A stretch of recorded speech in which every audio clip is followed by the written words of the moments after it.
नमस्कार मित्रांनो.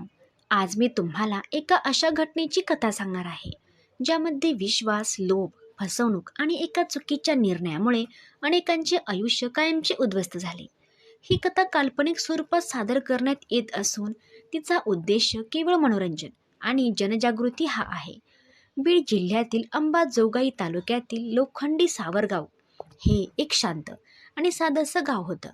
गावाची लोकसंख्या जास्त नव्हती, पण गावातील प्रत्येक जण एकमेकांना ओळखत होता. गावाच्या मध्यभागी असलेल्या मुख्य चौकात सचिन मोरे नावाच्या एका मेहनती माणसाचं छोटंसं वडापाव आणि चहाचं हॉटेल होतं. दुकान मोठं नव्हतं, पण चव, स्वच्छता आणि सचिनचा हसतमुख स्वभाव यामुळे सकाळपासून रात्रीपर्यंत ग्राहकांची गर्दी असायची. सचिन रोज सकाळी 8 वाजण्यापूर्वीच दुकान उघडायचा. गावातील शेतकरी, मजूर, विद्यार्थी, बस चालक आणि प्रवासी त्याच्याकडे चहा आणि वडापाव खायला यायचे. प्रत्येकाशी तो आदराने बोलायचा. एखाद्या ग्राहकाकडे पैसे कमी पडले तरी तो कधी त्याचा अपमान करायचा नाही. उद्या दे एवढंच हसून म्हणायचा. त्यामुळे गावात त्याच्याबद्दल प्रत्येकाच्या मनात आदर होता. सचिनच्या कुटुंबात त्याची पत्नी सोनाली होती. ती दिसायला खूप सुंदर होती, पण तिला फारसं शिक्षण मिळालं नव्हतं. लग्नाला 8 वर्ष झाली होती, तरी त्यांना मूलबाळ नव्हतं. सचिन अनेकदा म्हणायचा, आपण एखाद्या अनाथ मुलाला आधार देऊ, त्यालाच आपलं लेकरू मानू. पण सोनाली प्रत्येक वेळी तो विषय टाळायची. काळ जसजसा पुढे सरकत गेला, तसतसं सोनालीच्या मनात असमाधान वाढू लागलं. गावातील काही श्रीमंत बायकांकडे महागडे दागिने, नवीन मोबाईल आणि सुखसोयी पाहून ती स्वतःच्या आयुष्याची तुलना करू लागली. अनेकदा ती सचिनला म्हणायची, तू दिवसभर एवढी मेहनत करतोस, पण आपल्या आयुष्यात काही बदल होत नाही. माझ्या अनेक इच्छा अजूनही अपूर्ण आहेत. सचिन प्रत्येक वेळी शांत राहायचा. त्याला वाटायचं, आज नाही तर उद्या परिस्थिती नक्की बदलेल. पण त्याला कल्पनाही नव्हती की त्याच्या घरातच एक असं वादळ तयार होत होतं, जे पुढे त्याचं संपूर्ण आयुष्य बदलून टाकणार होतं. 10 एप्रिल 2026 सकाळचे साधारण 10 वाजले होते. सचिन नेहमीप्रमाणे दुकानात ग्राहकांची गर्दी सांभाळत होता. त्याचवेळी गावातील श्रीमंत शेतकरी दिलीपराव देशमुख दुकानात आले. त्यांनी 10 वडापाव मागितले. सचिनने ते पॅक करून त्यांच्या हातात दिले. पैसे देण्यासाठी त्यांनी खिशात हात घातला, पण पाकिट घरीच राहिलं. त्यांच्या लक्षात आलं. सचिन, मी थोड्या वेळात पैसे आणून देतो, ते म्हणाले. सचिन हसत म्हणाला, त्यात काय एवढं, संध्याकाळी दिसले तरी चालतील. दिलीपराव घरी गेले, पण त्यांच्या मनात एकच विचार सुरू होता, उगाच काही रुपयांसाठी गैरसमज व्हायला नको. जवळपास तासभराने ते पुन्हा दुकानात आले. मात्र त्यावेळी सचिन काही कामानिमित्त बाहेर गेला होता आणि दुकान बंद होतं. थोडा विचार करून दिलीपराव थेट सचिनच्या घरी गेले. त्यांनी दरवाज्यावर टकटक केली. काही क्षणांनी दरवाजा उघडला आणि समोर सोनाली उभी होती. सचिन घरी आहेत का, त्यांनी विचारलं.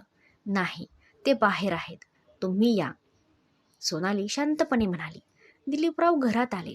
सोनालीने त्यांना पाणी दिलं. त्यांनी वडापावचे पैसे तिच्या हातात दिले. निघताना ते सहज म्हणाले, कधी काही अडचण आली तर नक्की सांगा. सोनालीने फक्त हसून मान हलवली. त्या भेटीत काहीतरी विशेष घडलं नव्हतं, पण नियतीने त्या दिवशी एक अशी साखळी सुरू केली होती, जी पुढे भीषण वळण घेणार होती. त्याच दुपारी सोनालीची शेजारीण मंगला तिच्या घरी आली. तिच्या हातात नवीन स्मार्टफोन होता. गळ्यात सोन्याची चेन, हातात नवीन बांगड्या आणि चेहऱ्यावर आत्मविश्वास पाहून सोनालीला आश्चर्य वाटलं. मंगला, एवढा बदल कसा झाला, तिने विचारलं. मंगला हसली आणि म्हणाली, जग खूप बदललं आहे. योग्य संधी ओळखायला आली हवी, तर नशीब बदलायला वेळ लागत नाही. हे वाक्य सोनालीच्या मनात खोलवर घर करून गेलं. त्या दिवसानंतर तिच्या विचारांमध्ये बदल होऊ लागला. तिला वाटू लागलं की साध्या आयुष्यापेक्षा मोठं आयुष्य जगण्यासाठी काही वेगळं करावं लागेल. त्या एका विचाराने पुढे अशी घटनामाची मालिका सुरू होणार होती, ज्यामुळे लोभ, फसवणूक आणि गुन्ह्यांचा खेळ सुरू होणार होता. आणि त्या खेळाचा शेवट कोणासाठीही चांगला होणार नव्हता. काही दिवस शांततेत गेले. सचिन नेहमीप्रमाणे आपल्या हॉटेलमध्ये मन लावून काम करत होता. पण सोनालीचा बहुतांश वेळ आता तिच्या नवीन फोनमध्ये जाऊ लागला. सुरुवातीला ती फक्त फोन कसा वापरायचा हे शिकत होती. हळूहळू तिने सोशल मीडियाचा वापर सुरू केला. नवीन गोष्टी पाहताना तिच्या मनात एकच विचार सतत फिरू लागला, लोक इतक्या कमी वेळात श्रीमंत कसे होतात? तिच्या मनातील असमाधान आता लोभामध्ये बदलू लागले होते. गावात एखाद्या महागड्या गाडीने कोणी आलं, एखाद्या महिलेने नवीन दागिने घातले किंवा कोणाकडे नवीन घर झाल्याची चर्चा झाली की सोनालीच्या मनात स्वतःच्या आयुष्याबद्दल नाराजी निर्माण व्हायची. सचिन मात्र आपल्या कष्टाच्या कमाईत समाधानी होता. त्याला वाटायचं प्रामाणिकपणे जगण्यातच खरी शांती आहे. पण पत्नीच्या मनात काय सुरू आहे याची त्याला अजिबात कल्पना नव्हती.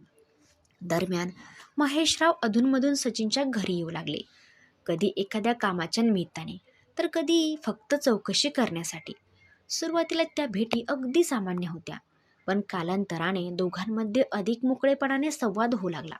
एके दिवशी महेशराव म्हणाले, सोनाली, प्रत्येक माणसाला आयुष्यात पुढे जायचं असतं, पण त्यासाठी योग्य संधी ओळखायला आली पाहिजे. सोनाली काही बोलली नाही, मात्र तिच्या चेहऱ्यावरून ती त्यांच्या प्रत्येक शब्दांचा विचार करत असल्याचं स्पष्ट दिसत होतं. त्या दिवसानंतर त्यांच्या भेटी वाढू लागल्या. गावात मात्र याची कुणालाही कल्पना नव्हती. अशातच एप्रिल महिन्याच्या शेवटी सचिनला जवळच्याच गावात एका नातेवाईकाच्या लग्नासाठी 3 दिवस जावं लागणार असल्याचं समजलं.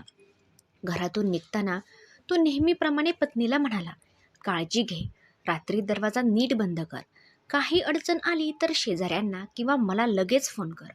सोनालीने होकारार्थी मान हलवली, पण तिच्या मनात वेगळ्याच योजना आकार घेत होत्या. सचिन घराबाहेर गेल्यानंतर त्या संध्याकाळी महेशराव पुन्हा तिच्या घरी आले. बराच वेळ दोघांमध्ये भविष्याची योजना, पैशांची चर्चा आणि गुप्तपणे संपर्कात राहण्याबद्दल बोलणं झालं. त्या भेटीनंतर सोनालीला असं वाटू लागलं की तिचं आयुष्य आता बदलणार आहे. पण प्रत्येक चुकीच्या निर्णयाची एक किंमत असते, हे तिला अजून समजलं नव्हतं. काही दिवसांनी महेशराव त्यांचा जिवलग मित्र गजाननला भेटला. गप्पांच्या ओघात त्यांनी नकळत काही गोष्टी सांगितल्या. गजाननला संशय आला. त्याने वारंवार विचारल्यानंतर महेशरावांनी आपल्या गुप्त भेटीचा उल्लेख केला. गजानन काही क्षण विचारात पडला. तो म्हणला, ही गोष्ट जर चुकीच्या लोकांपर्यंत पोहोचली तर खूप मोठा प्रश्न निर्माण होईल. महेशराव आत्मविश्वासाने म्हणाला, काळजी करू नकोस, सर्व काही माझ्या नियंत्रणात आहे. दुसरीकडे सोनाली मात्र एकाच विचार करत होती. तिने आपल्या मोबाईलमध्ये काही महत्त्वाचे पुरावे जपून ठेवले होते. योग्य वेळ आली तर त्याचा उपयोग करून मोठी रक्कम मिळवता येईल, असा तिचा विश्वास होता. काही दिवसांनी तिने महेशरावांना फोन केला. तिचा आवाज पूर्वीपेक्षा अधिक गंभीर होता. मला तुमच्याशी एका महत्त्वाची गोष्ट बोलायची आहे. आज संध्याकाळी भेटा. ठरलेल्या वेळी महेशराव तिच्या घरी आले. सोनालीने शांतपणे मोबाईल त्यांच्या समोर ठेवला. स्क्रीनवर काही रेकॉर्डिंग आणि इतर डिजिटल पुरावे दिसत होते. महेशरावांच्या चेहऱ्याचा रंग बदलला. हे सगळं माझ्याकडे सुरक्षित आहे, सोनाली शांतपणे म्हणाली. माझी एकच अट आहे, मला 5 लाख रुपये हवेत. पैसे मिळाल्यावर हे सर्व पुरावे कायमचे नष्ट केले जातील. महेशराव काही क्षण निशब्द बसले.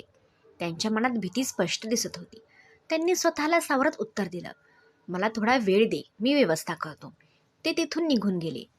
पण त्यांच्या मनात भीतीचं वादळ सुरू झालं होतं. त्यांनी लगेच गजाननला फोन केला आणि रात्री दोघे गावाबाहेर शेतात भेटले. महेशरावांनी संपूर्ण प्रकार सांगितला. गजानन बराच वेळ शांत राहिला. मग तो म्हणाला, आज ती 5 लाख मागते आहे, उद्या आणखी मोठी रक्कम मागेल. जोपर्यंत तिच्याकडे ते पुरावे आहेत तोपर्यंत आपली अडचण संपणार नाही. दोघे बराच वेळ विचार करत बसले. शेवटी त्यांनी एक योजना आखली. वरवर पाहता ती फक्त पैशांची देवाणघेवाण वाटत होती, पण त्या योजनेमागे एक मोठं रहस्य दडलं होतं. दुसऱ्या बाजूला सोनाली मात्र पूर्णपणे निर्धास्त होती. तिला खात्री होती की आता तिच्या हातात मोठी रक्कम येणार आहे आणि तिचं आयुष्य कायमचं बदलणार आहे. पण तिला अजिबात कल्पना नव्हती की लोभाने सुरू झालेला हा खेळ आता तिच्यासाठी सर्वात मोठं संकट ठरणार होता. त्या रात्री तिच्या घराकडे येणारी पावलं फक्त पैशांची नव्हती, तर एका अशा घटनेची सुरुवात होती जी संपूर्ण गावाला हादरून सोडणार होती. दुसऱ्या दिवशी संध्याकाळपासूनच सोनाली घराची आवराआवर करण्यात व्यस्त होती. तिच्या चेहऱ्यावर एक वेगळाच आत्मविश्वास दिसत होता. तिला खात्री होती की काही तासातच तिच्या हातात मोठी रक्कम येणार आहे आणि त्यानंतर तिच्या आयुष्याला नवं वळण मिळणार आहे. वारंवार ती आपला मोबाईल तपासत होती. त्यामध्ये जतन केलेले पुरावे अजूनही सुरक्षित असल्याची खात्री करून घेत होती. दुसरीकडे महेशराव आणि गजानन मात्र पूर्णपणे वेगळ्या विचारात होते. दोघांनाही समजत होतं की हा प्रश्न फक्त पैशांनी संपणारा नाही. जर आज ही मागणी पूर्ण केली तर उद्या पुन्हा नवी मागणी होणार याची त्यांना खात्री होती. त्यामुळे त्यांनी आधी ठरवलेली योजना अंमलात आणण्याचा निर्णय घेतला. रात्री साधारण 9:30च्या सुमारास दोघेही एका 4 चाकी वाहनातून सोनालीच्या घराजवळ पोहोचले. त्यांच्या हातात पैशांची एक बॅग होती. दरवाजावर टकटक होता सोनालीने दार उघडलं. दोघांना पाहून ती हसत म्हणाली, "या, मी तुमचीच वाट पाहत होते." महेशराव आणि गजानन घरात आले आणि काही क्षण शांतता होती. त्यानंतर सोनाली म्हणाली, "पैसे आणलेत ना?" महेशरावाने बॅग तिच्यासमोर ठेवली आणि शांत आवाजात म्हणाले, "आधी ते पुरावे कायमचे हटव, त्यानंतर ही बॅग तुझी." सोनालीला वाटलं ही सर्व काही तिच्या मनासारखं घडत आहे. तिने मोबाईल त्याच्या हातात दिला आणि म्हणाली, "तुम्ही स्वतः पाहून खात्री करा." महेशराव मोबाईल तपासू लागले. गजानन घरात इकडे तिकडे नजर फिरवत होता. त्याला खात्री करून घ्यायची होती की घरात आणखी कोणी नाही. काही क्षण सर्व काही शांत होतं, पण वातावरणात एक विचित्र तणाव जाणवत होता. महेशराव अचानक म्हणाले, "फक्त हा मोबाईल पुरेसा नाही, याची दुसरी प्रत कुठे आहे?" सोनाली आत्मविश्वासाने म्हणाली, "दुसरीकडे काहीच नाही. जे काही आहे ते सगळे या मोबाईलमध्येच आहे." पण महेशरावांना तिच्या उत्तरावर विश्वास बसत नव्हता. त्यांनी पुन्हा पुन्हा तोच प्रश्न विचारला. दोघांमध्ये वाद सुरू झाले. आवाज चढू लागला. गजानननेही मध्ये पडत सत्य सांगण्याचा आग्रह धरला. सोनाली मात्र आपल्या बोलण्यावर ठाम राहिली. वाद इतका वाढला की घरातील वातावरण पूर्णपणे बिघडलं. गोंधळाच्या आवाजात काही वस्तू खाली पडल्या. बाहेरून जाणाऱ्या एका शेजारच्या कानावर हा आवाज पडला. त्याने क्षणभर थांबून घराकडे पाहिलं, पण पुन्हा आपल्या कामात निघून गेला. घराच्या आत मात्र परिस्थिती अधिकच तणावपूर्ण झाली होती. याच दरम्यान अनपेक्षित घटना घडली. सचिन, ज्याला दुसऱ्या दिवशी परत यायचं होतं, तो काही कारणामुळे त्या रात्रीच गावात परतला. घराजवळ वाहन उभं असल्याचं पाहून तो थोडा थांबला. एवढ्या रात्री घरी पाहुणे कोण आले असतील असा विचार करत तो दरवाजापाशी आला. आतून मोठ्याने बोलण्याचा आवाज येत असल्याने त्याला संशय आणखी वाढला. त्याने दरवाजा उघडताच घरातील तिघेही काही क्षण स्तब्ध झाले. सचिनच्या नजरेसमोर बॅग, मोबाईल आणि तणावपूर्ण वातावरण होतं. तो काही क्षण काहीच बोलला नाही. मग शांत पण ठाम आवाजात म्हणाला, "इथे नेमके काय सुरू आहे?" कोणाकडेही त्या प्रश्नाचं सरळ उत्तर नव्हतं. महेशराव काहीतरी कारण सांगण्याचा प्रयत्न करू लागले. गजाननही विषय बदलण्याचा प्रयत्न करत होता. पण सचिनला परिस्थिती सामान्य नसल्याचं स्पष्ट जाणवत होतं. त्याने सोनालीकडे पाहिलं. तिच्या चेहऱ्यावर घाबरलेली अवस्था पाहून त्याचा संशय आणखी पक्का झाला. घरात पुन्हा जोरदार वाद सुरू झाला. आवाज वाढत गेला. शेजाऱ्यांनी यावेळेस स्पष्टपणे आरडाओरडा ऐकला. काही लोक घराबाहेर जमा होऊ लागले. काहीतरी तातडीने गावातील पोलीस पाटलाला फोन केला. काही क्षणातच गावातील अनेक लोक घरासमोर जमले. दरवाजा उघडल्यावर आतलं दृश्य पाहून सर्वजण हादरले. घरात मोठी झटापट झाल्याचं स्पष्ट दिसत होतं. काही जणांनी तात्काळ पोलिसांना माहिती दिली. पोलिसांनी घटनास्थळी पोहोचून तिघांनाही ताब्यात घेतलं आणि घरातील मोबाईल, पैशाची बॅग तसंच इतर वस्तू जप्त केल्या. पुढील तपासात मोबाईलमधील डिजिटल पुरावे, फोन कॉल्स आणि संदेशाची माहिती समोर येऊ लागली. त्यानंतर संपूर्ण कट, पैशांची मागणी आणि त्यामागील सत्य हळूहळू उघड होऊ लागलं. लोभातून सुरू झालेला हा खेळ आता न्यायालयाच्या दारात पोहोचणार होता आणि पुढे प्रत्येकाला आपल्या कृतीची किंमत मोजावी लागणार होती. दिवसभर ही बातमी काही मिनिटातच वाऱ्यासारखी पसरली. सचिनच्या घरात मोठा प्रकार घडला आहे अशी चर्चा प्रत्येक चौकात सुरू झाली. पोलिसांनी संपूर्ण परिसर बंदिस्त केला आणि कुणालाही घराच्या आत जाण्याची परवानगी दिली नाही. घटनास्थळी सापडलेल्या प्रत्येक वस्तूचा पंचनामा करण्यात आला. मोबाईल, पैशांनी भरलेली बॅग, कॉल रेकॉर्ड, संदेश आणि इतर डिजिटल पुरावे ताब्यात घेण्यात आले. त्यानंतर सर्व संबंधितांना पोलीस ठाण्यात नेण्यात आलं. पोलीस निरीक्षक विजय शिंदे यांनी चौकशी सूत्र आपल्या हातात घेतली. सुरुवातीला तिघांची स्वतंत्र चौकशी करण्यात आली. प्रत्येकाचं म्हणणं वेगळं होतं. कोणीही संपूर्ण सत्य सांगण्यास तयार नव्हतं. मात्र पोलिसांना माहीत होतं की डिजिटल पुरावे कधीच खोटं बोलत नाहीत. तपास पथकाने मोबाईलमधील माहिती तपासायला सुरुवात केली. कॉल हिस्ट्री, संदेश, लोकेशन आणि इतर तांत्रिक माहिती समोर येताच या प्रकरणाचं खरं स्वरूप हळूहळू स्पष्ट होऊ लागलं. चौकशी दरम्यान महेशराव पूर्णपणे गप्प बसले होते. गजानन वारंवार आपली बाजू मांडण्याचा प्रयत्न करत होता, पण त्याच्या उत्तरांमध्ये अनेक विसंगती आढळत होत्या. दुसरीकडे सचिन जे सत्य समजत होतं त्यावर त्याचा विश्वासच बसत नव्हता. ज्याच्यावर त्याने मनापासून विश्वास ठेवला त्याच विश्वासाचा गैरफायदा घेतला गेला होता. तो वारंवार एकच प्रश्न विचारत होता, हे सगळं माझ्या नकळत कसं घडलं? दरम्यान तपास अधिकाऱ्यांना मोबाईलमध्ये जतन केलेल्या काही नोंदी, संदेश, आर्थिक व्यवहारांबाबत महत्त्वाची माहिती मिळाली. त्यावरून हे स्पष्ट झालं की काही काळापासून पैशांच्या मागणीबाबत चर्चा सुरू होती. या माहितीच्या आधारे पोलिसांनी आणखी काही लोकांची चौकशी केली. शेजारी, ओळखी पाळखीचे आणि गावातील काही व्यक्तींचे जबाब नोंदवण्यात आले. प्रत्येक जबाबातून तपासात धागेदोरे मिळत गेले. दुसऱ्या दिवशी सकाळी जिल्हाभरातील वर्तमानपत्रांमध्ये या घटनेची माहिती झळकली. सोशल मीडियावरही अनेक अफवा पसरू लागल्या. मात्र पोलिसांनी नागरिकांना आवाहन केलं की अधिकृत माहितीशिवाय कोणत्याही अफवांवर विश्वास ठेवू नये. तपास पूर्ण होईपर्यंत कोणताही निष्कर्ष काढणे योग्य नसल्याचं त्यांनी स्पष्ट सांगितलं. काही दिवसांच्या तपासानंतर पोलिसांनी सर्व पुरावे एकत्र केले आणि त्यांच्या आधारे न्यायालयात आरोपपत्र दाखल केलं. न्यायालयाने प्राथमिक पुरावे पाहून पुढील सुनावणीची तारीख निश्चित केली. आता या प्रकरणाचा अंतिम निर्णय न्यायालयात होणार होता. सुनावणीच्या दुसऱ्या दिवशी न्यायालयात मोठी गर्दी जमली होती. सरकारी पक्षाने डिजिटल पुरावे, साक्षीदारांचे जबाब आणि तपासाचा संपूर्ण अहवाल न्यायालयासमोर मांडला.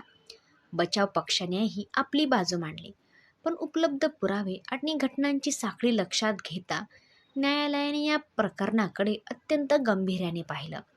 न्यायाधीशांनी स्पष्ट शब्दात सांगितलं, लोभ, फसवणूक आणि विश्वासाचा गैरफायदा यामुळे निर्माण होणारे वाद अनेकदा संपूर्ण कुटुंब उद्ध्वस्त करतात.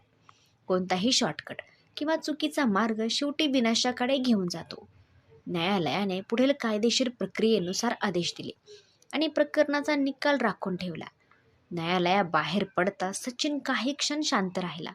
त्याच्या डोळ्यांसमोर गेल्या काही महिन्यांतील प्रत्येक घटना फिरत होती. त्याला आता एकच गोष्ट समजली होती, विश्वास हा कोणत्याही नातेचा सर्वात मोठा पाया नसतो. एकदा तो तुटला की आयुष्य पुन्हा पूर्वीसारखं होत नाही.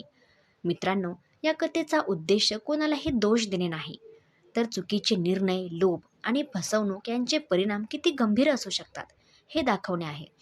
जीवनात कितीही अडचणी आल्या तरी प्रामाणिकपणा आणि योग्य मार्ग सोडू नका.